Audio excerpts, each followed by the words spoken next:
Bonsoir à tous et bienvenue dans ce 13h. Au sommaire de l'actualité, nouvelle attaque meurtrière au nord du Bénin, 6 soldats tués à Banikwara, 17 assaillants neutralisés. Le gouvernement renforce la sécurité dans la région. À l'international, Volodymyr Zelensky en visite aux Émirats arabes unis pour discuter d'un vaste programme humanitaire et économique en pleine tentative de négociation du conflit russo-ukrainien. En sport, Segbana FC remporte la finale du championnat masculin face à Libante FC, un match intense pour la paix et la cohésion sociale. Plus de détails dans ce 13h.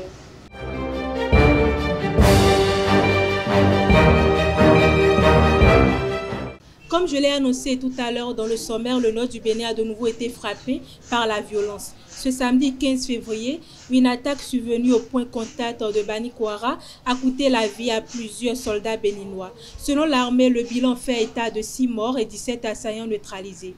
Face à cette menace persistante, le gouvernement intensifie le renforcement militaire pour sécuriser la région. La Cour constitutionnelle du Bénin a déclaré son incompétence à examiner la requête de Bernardin Ado qui sollicitait une modification de l'article 42, alinéa 2 sur le mandat présidentiel.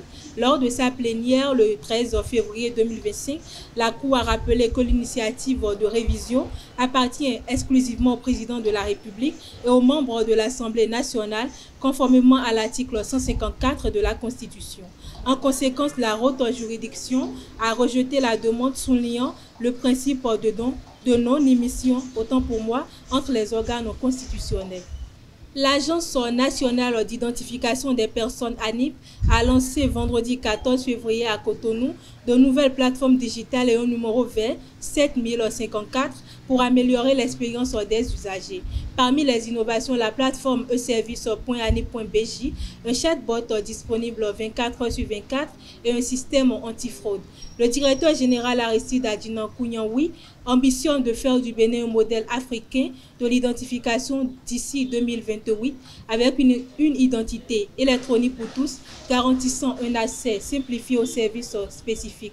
Cette transformation inclut des mesures spécifiques pour la diaspora et les personnes vivant avec un handicap.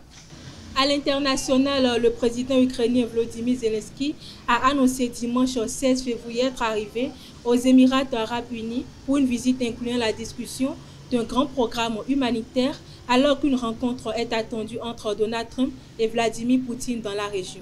Visite officielle avec la première dame aux Émirats arabes unis, a déclaré Volodymyr Zelensky sur Telegram, publiant une vidéo de lui descendant de l'avion. La priorité est de ramener encore plus de nos prisonniers à la maison, ainsi que des investissements et un partenariat économique.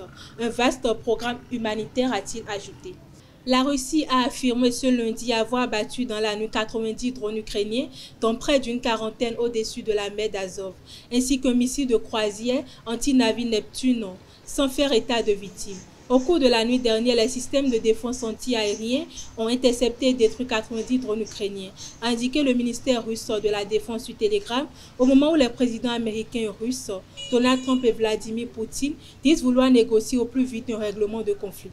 Sport pour boucler cette édition, le vendredi 14 février 2025, Segbana FC et Libante FC se sont affrontés sur le stade Omnisport de la commune de Segbana lors de la finale du championnat masculin. Un match intense avec plein de rebondissements, mais qui s'inscrit dans le cadre du maintien de la paix et de la cohésion sociale. Suivez ce reportage de Elvi Kongbeto. Coup d'envoi de la finale du championnat masculin dans la commune de Segbana. Une initiative soutenue par l'ambassade de France et mise en œuvre par les associations locales pour le maintien de la paix et de la cohésion sociale dans la commune de Segbana. En première mi-temps, 0 but partout. Pour tout d'abord, je rends grâce à Dieu parce que c'est déjà un effort.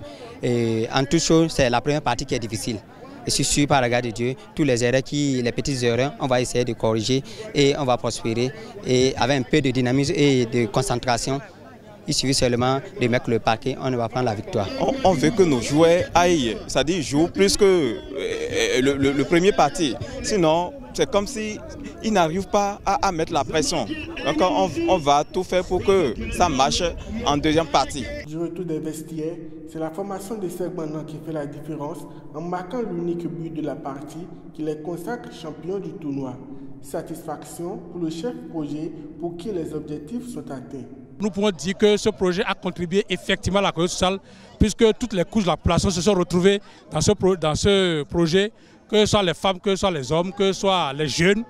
D'accord, toutes les catégories de population ont été prises en compte dans le projet et à la fin, nous constatons quand même une certaine ferveur et une certaine cohésion entre les différentes couches de la population. Donc aujourd'hui, nous pouvons être rassurés que le sport est un vecteur, le football en particulier est un vecteur d'union, de paix, de cohésion des populations. Donc il faut promouvoir ce football-là à la base pour renforcer davantage la cohésion sociale les années à venir. Nous sommes vraiment très heureux de constater que la population de Segbana vit aujourd'hui une joie immense. Et tous les jeunes, toutes les filles, les jeunes garçons comme filles se sont retrouvés aujourd'hui face aux jeux de football. On a constaté que le sport a réuni toute la population de Segbana. Nous avons vécu vraiment une grande joie, nous sommes très heureux. À la fin du championnat, les arbitres, les joueurs et le staff technique, tous ont reçu des médailles de distinction pour le parcours effectué. L'équipe du Segbana repart avec le trophée et une enveloppe financière de 100 000 francs et le deuxième repart avec 115 000 francs. Pour la phase de retour de la Ligue Pro Zone Nord, Bani Gansé FC obtient les 3 points en battant US Cavalier sur un score de 2-1. Une victoire importante pour les hommes de Bani Kouara. Suivez les impressions du président de Bani Gansé FC et de son entraîneur après le match au micro de Abel Ojo. Déjà, moi je crois que revenir au score, après avoir été mené à la 4e minute déjà, et aggravé, et maintenant faire le dos rond, laisser le ballon à l'adversaire et subir le jeu sur environ 70 minutes, il fallait avoir quelque chose dans le ventre pour pouvoir le faire. On a décidé de ne pas jouer, de reculer et de défendre le seul avantage là jusqu'à la fin. Les garçons ont tenu, pour eux, bravo, même si ce n'est pas notre style de jeu habituel, il faut à des moments donnés faire le dos rond pour engranger des points. Surtout que déjà on avait perdu face à cette équipe au match aller. Il fallait quand même faire de sorte à équilibrer les choses. Ça veut dire que pour autant on n'a pas gagné, on a juste équilibré les choses. Mais l'adversaire, c'est quand même le premier du groupe. Mais donc, quand on joue le premier du groupe, vous voyez un peu ce que ça fait. Et nous, on a mené. Eux, ils veulent revenir au score. Donc, eux, ils doivent nous pousser. Donc, c'est le scénario le plus normal qui soit. Ils ont posé, cherché au fait la faille. Ils ont joué un jeu long pour voir s'ils peuvent nous prendre. Mais on a tenu bon. Et c'est ça que moi je retiens. Qu'à un moment donné, que mes garçons se décident eux-mêmes de dire, nous là, aujourd'hui, on accepte de souffrir. Ce n'est pas évident pour des équipes joueuses défendre. Mais Bani Gansé qu'on connaît avec un football léché a décidé aujourd'hui de défendre. Et les garçons ont su bien défendre et jusqu'à la fin. Bravo à eux. J'ai un sentiment de joie. De joie parce que je suis venu, l'équipe Bani Gansé FC est venue à Niki pour avoir la bénédiction de l'empereur Sinabogo pour pouvoir faire un bon championnat, pour pouvoir faire avec tous les exploits le second tour du championnat. Nous sommes venus et nous avions reçu avec joie ces bénédictions-là. Niki nous donne les 3 points, Cavalier nous relance.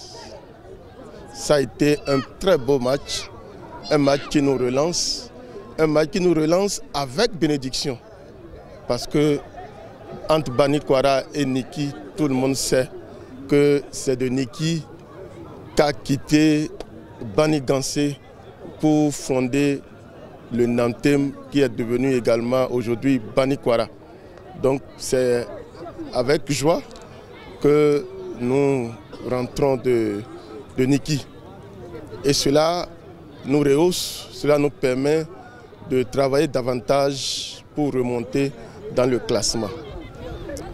Je tiens également à remercier tous les supporters de Cavalier, les supporters de Banigansé, parce que le match a été plaisant et ça dénote de ce que le football béninois est en train de prendre de la hauteur. De la hauteur en termes de qualité de jeu, de la hauteur également en termes de bonnes prestations sur le terrain. Il faut encourager cela. Il faut encourager tous les acteurs du football béninois pour ces nombreux efforts consentis dans ce domaine qui